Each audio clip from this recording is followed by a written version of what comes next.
નમસ્કાર.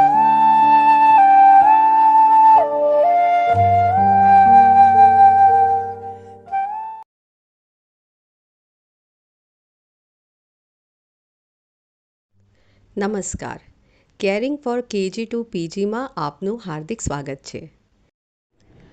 જય શ્રી કૃષ્ણ. આજે અષાઢ મહિનાની શુક્લ પક્ષની એકાદશી એટલે દેવશયની એકાદશી. એકાદશી વ્રતનું ભારતમાં બહુ જ મહત્ત્વ છે. આજના દિવસે કેટલાક લોકો ઉપવાસ કરે છે, પરંતુ હકીકતમાં ઉપવાસ એટલે શું? પૂર્ણ દિવસ ભૂખ્યા રહેવું, ફરાળ કે ફલાહાર કરવો? ઉપ એટલે નજીક અને વાસ એટલે હોવું, પોતાની એટલે કે આત્માની નજીક હોવું તે ઉપવાસ. અષાઢ મહિનાની શુક્લ પક્ષની એકાદશીથી કારતક મહિનાની શુક્લ પક્ષની એકાદશી સુધીનો સમયગાળો ચાતુર્માસ ગણાય છે. આપણી માન્યતા પ્રમાણે આજથી પરમ બ્રહ્મ પરમાત્મા શ્રી વિષ્ણુ ભગવાન શેષ શૈયા પર સૂઈને કારતક મહિનાની શુક્લ પક્ષની એકાદશીના દિવસે જાગે છે. એ એકાદશીને દેવ ઉઠી એકાદશી કહેવાય છે.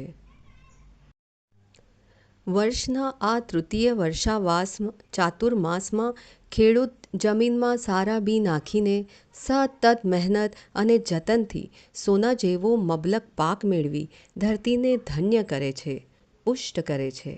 જ્યારે આપણે શું કરીએ છીએ? વિચારો તો ખરા.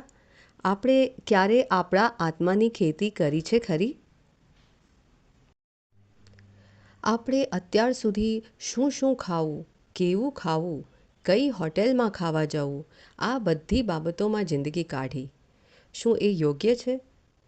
આજની આટલી ફાસ્ટ અને તણાવપૂર્ણ લાઈફમાં શું આપણે આપણા આત્માના ઉદ્ધાર માટે ક્યારે વિચાર્યું છે ખરું? નહીં ને? તો હવે ક્યારે વિચારશો? સમયનું તેડું આવતા વાર નહીં લાગે. તો ચાલો એ દિશામાં કંઈક આવું કરવાનો પ્રયત્ન કરીએ. ચાતુર્માસ તો પૂરતો જ નહીં. આજથી શરૂ થતા ચાતુર્માસના એકાદશી જેવા પાવન અને પવિત્ર દિવસે સૌપ્રથમ તામસી આહાર સંજ્ઞા અંકુશમાં રાખીને તન અને મનના આવેગોને શાંત કરીએ. પોતાની જાતને, મનની મલિનતાને તેમજ દોષોથી ખરડાયેલા આત્માને દાન, તપસ્યા અને બ્રહ્મચર્ય જેવા સત્કર્મના બંધ અને અનુબંધને સમજીને ધર્મ આરાધના કરીએ. વાંચન અને ચિંતન દ્વારા ધર્મગ્રંથોનો યોગ સાધવાની શરૂઆત આજના પાવન અને પવિત્ર દિવસે કરી આત્માની શુદ્ધિ માટે તત્પર રહીએ. અસ્તુ. મારી ચેનલના વિડીયો પસંદ પડે તો લાઈક કરજો, શેર કરજો, બેલ આઇકન દબાવીને ચેનલને સબસ્ક્રાઇબ કરો.